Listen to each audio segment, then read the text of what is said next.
마가복음 5장 21절부터 43절은 두 개의 이야기가 기록되어 있습니다.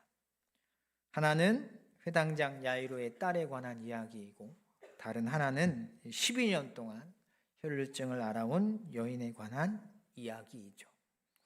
흥미로운 점은 이 회당장 야이로의 딸에 관한 이야기 중간에 혈루증을 앓아온 여자의 이야기가 삽입되어 있다는 것입니다.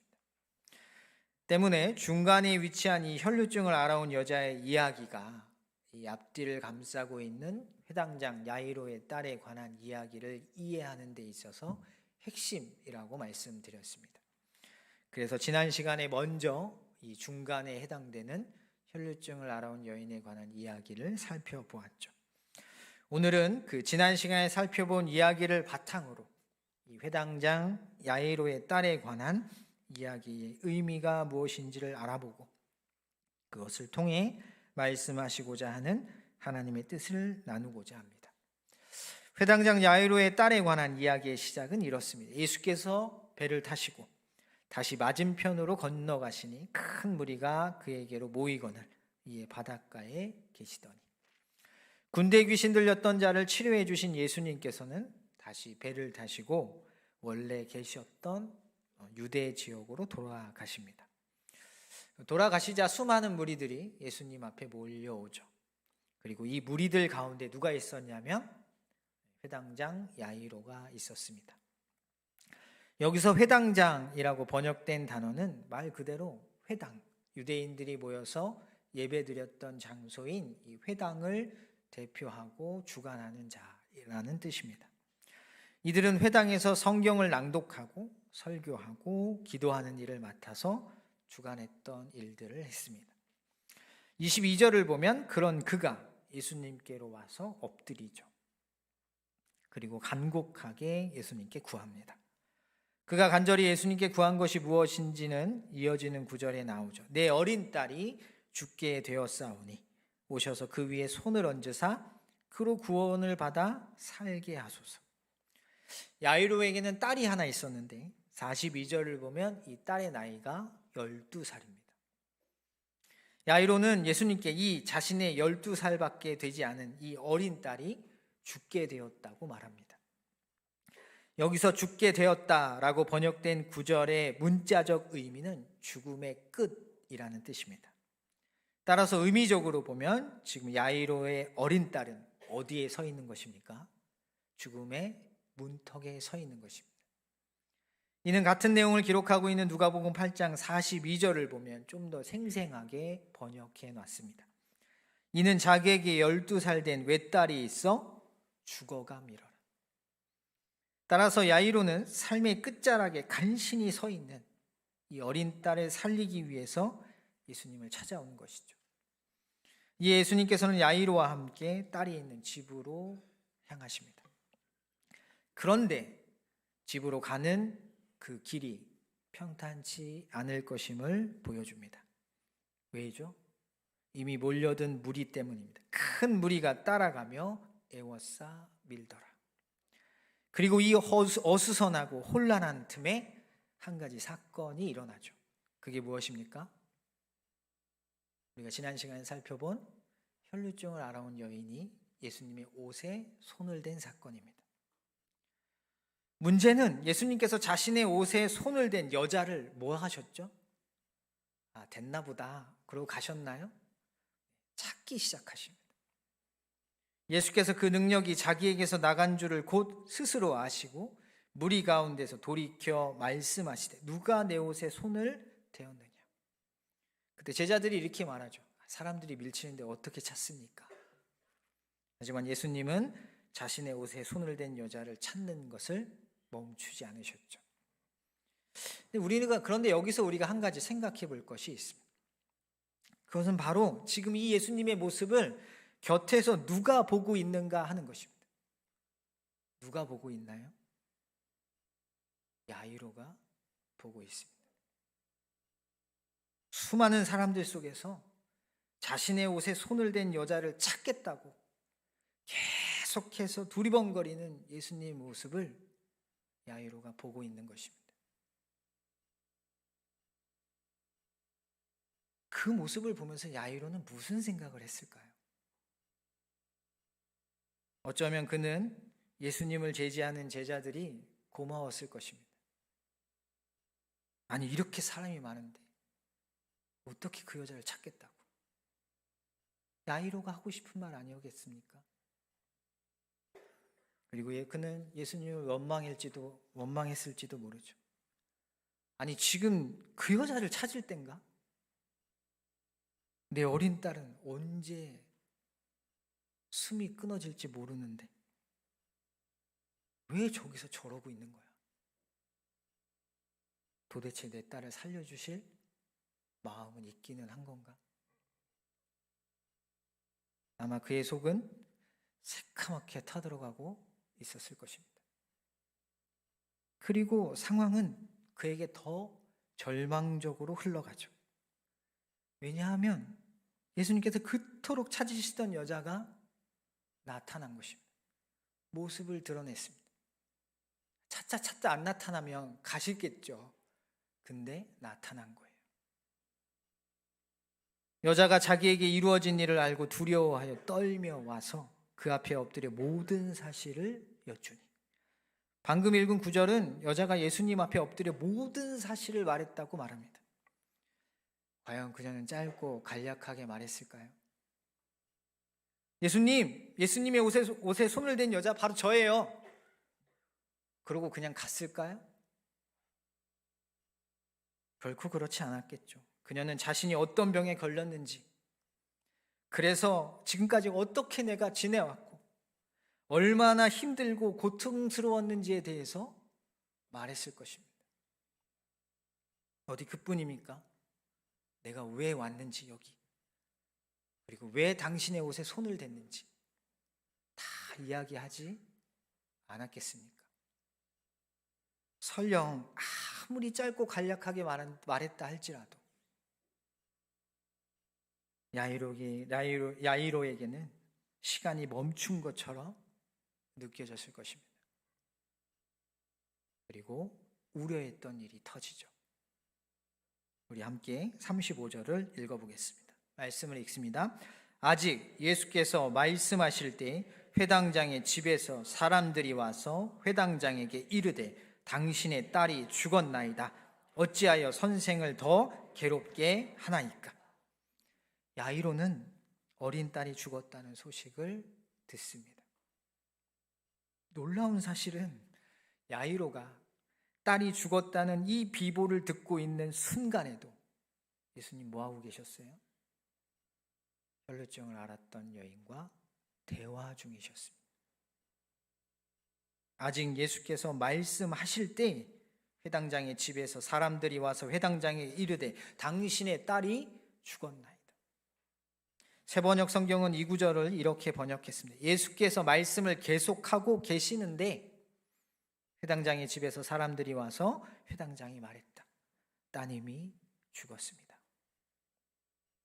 야이로는 하늘이 무너지는 것 같은 절망감을 느꼈을 것입니다.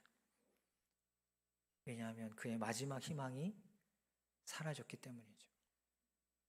이는 딸의 죽음을 주인에게 알린 종들의 말 속에서 분명하게 드러납니다. 어찌하여 선생을 더 괴롭게 하나이까? 쉽게 말해 이런 것입니다. 이미 딸이 죽었는데 여기서 더 이상 있어봤자 뭐가 더 나오겠습니까? 그리고 그때 그들이 하는 말을 예수님께서도 들으십니다. 예수께서 그 하는 말을 곁에서 들으시고 그리고는 회당장 야이로에게 이렇게 말씀하시죠. 두려워하지 말고 믿기만 하라. 여러분 아멘이 나오세요? 여러분 진짜 아멘이세요? 여기서 믿기만 하라는 믿기를 계속하라는 뜻입니다. 다시 말해 믿는 것을 중단하거나 포기하지 말라는 것이죠. 야이로가 이 말을 들었을 때 심경이 어땠을까요? 이미 딸은 죽었는데 나보고 도대체 뭘 더 믿으라는 거지? 이런 상황 속에서 그게 가당키나 한 것일까? 하지만 예수님께서는 그에게 분명하고도 단호하게 말씀하십니다. 두려워하지 말고 믿기만 하라. 그런 다음 예수님께서는 드디어 제자들과 함께 야이로의 집으로 가시죠. 그리고 예수님의 일행이 집에 도착했을 때 그 집은 이미 뭐로 가득 차 있습니까? 통곡 소리로 가득 차 있죠. 회당장의 집에 함께 가사 떠드는 것과 사람들이 울며 심히 통곡함을 보시고, 그런데 이상하게 예수님께서는 그 통곡하는 사람들을 향해 책망하시죠. 너희가 어찌하여 떠들며 우느냐? 어찌하여 떠들며 우느냐는 이 짧은 구절 속에 담긴 예수님의 의도는 분명합니다. 너희는 지금 이렇게 울어서는 안 된다는 것이죠. 그렇다면 예수님께서는 왜 그들에게 울면 안 된다고 하셨을까요? 그 이유는 이렇습니다. 이 아이가 죽은 것이 아니라 잔다. 다시 말해 야이로의 딸은 죽은 것이 아니라 자고 있는 것이기 때문에 니네가 딸이 죽은 것처럼 그렇게 애도해서는 안 된다는 것이죠. 그러자 거기 있던 모든 사람들이 뭐합니까? 조소를 날립니다. 웃기고 앉았네. 그들이 비웃더라. 죽은 야이로의 딸을 위한 애도가 예수님을 향한 조소로 바뀐 것입니다. 하지만 예수님께서는 전혀 신경 쓰지 않으세요. 오히려 비웃는 자들을 모두 내보내신 후에 아이의 부모와 제자들과 함께 아이의 있는 곳으로 들어가시죠. 그리고 아이의 손을 잡으시고 이렇게 말씀하십니다. 달리다 굼, 소녀야 일어나라. 이후 놀라운 일이 벌어집니다. 죽었던 야이로의 딸이 일어나 걸은 것이죠. 그 소녀가 곧 일어나서 걸으니 죽은 자가 다시 살아난 것입니다. 따라서 그 자리에서 이 모습을 본 모든 사람들은 경악을 금치 못합니다. 사람들이 곧 크게 놀라거늘. 예수님께서는 이 일을 아무에게도 알지 못하게 할 것을 경고하신 후에 소녀에게 먹을 것을 주라고 말씀하시면서 본문의 이야기가 종결되어집니다. 여러분은 본문을 읽으시면서 어떤 생각들을 하셨나요? 오늘 본문에서 가장 눈에 띄는 대목은 단연 35절일 것입니다. 아직 예수께서 말씀하실 때 회당장의 집에서 사람들이 와서 회당장에게 이르되 당신의 딸이 죽었습니다. 죽음의 문턱에 겨우 숨만 붙어있던 딸을 살리기 위해 야이로는 예수님을 찾아왔습니다. 그리고 간청했죠. 내 어린 딸이 죽게 되었사오니 오셔서 그 위에 손을 얹으사 그로 구원을 받아 살게 하소서. 제발 좀 살려주세요 라고 간청했습니다. 예수님 역시 그의 간청을 들으시고 집으로 가시죠. 그런데 어디선가 듣도 보도 못한 여자 하나가 나타나서 모든 계획을 망쳐놨습니다. 12년 동안 혈류증을 앓아온 여자죠. 그 여자는 예수님을 받아 병에서 고침을 받아 기뻐하고 있습니다. 근데 그걸 누가 보고 있습니까? 야이로가 보고 있습니다. 자신의 딸이 죽었다는 소식을 들으면서 눈앞에서 다른 여자가 구원받은 것, 기뻐하고 있는 것을 보고 있는 것입니다. 이 대목에서 요한복음 11장이 떠올랐습니다. 요한복음 11장 1절을 보면 한 병자가 등장하죠. 이름은 마리아입니다. 나사로입니다. 어떤 병자가 있으니 이는 마리아와 그 자매 마르다의 마을 베다니에 사는 나사로라. 마리아와 마르다는 오빠를 살리기 위해 예수님께 SOS를 요청합니다. 이에 그 너희들이 예수께 사람을 보내어 이르되 주여 보시옵소서 사랑하시는 자가 병들었나이다. 그런데 정작 예수님께서는 그 소식을 듣고도 심각하게 받아들이지 않으십니다. 이 병은 죽을 병이 아니라, 곧 죽을 것 같아서 사람 보냈는데 시큰둥하게 반응하시는 겁니다. 아니야, 죽을 거 아니야. 하나님의 영광을 위함이요 하나님의 아들이 이로 말미암아 영광을 받게 하려 함이라. 그리고는 원래 계시던 곳에서 며칠을 더 머무시냐면 이틀을 더 머무십니다. 나사로가 병들었다 함을 들으시고 그 계시던 곳에 이틀을 더 유하시고, 당장 뛰어가도 모자랄 판에 이틀이나 시간을 더 지체하신 것입니다. 그리고 그 사이 나사로가 어떻게 되죠? 죽습니다. 예수께서 와서 보시니 나사로가 무덤에 있은지 이미 나으리라. 그래서 냄새가 났다고 기록되어 있습니다. 부패가 시작된 것이죠. 결국 뒤늦게 도착한 예수님을 보면서 마리아와 마르다는 이렇게 말합니다. 주께서 여기 계셨더라면 내 오라버니가 죽지 아니하였겠나이다.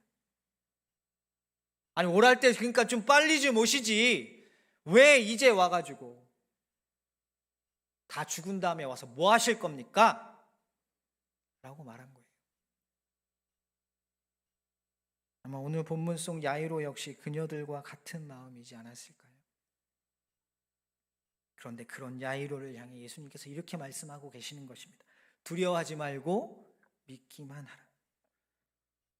야이로가 안 믿었습니까? 야이로에게 믿음이 없었습니까? 야이로는 믿었어요. 마가복음 5장 23절 우리 함께 읽어보겠습니다. 말씀을 읽습니다. 간곡히 구하여 이르되 내 어린 딸이 죽게 되었사오니 오셔서 그 위에 손을 얹으사 그로 구원을 받아 살게 하소서.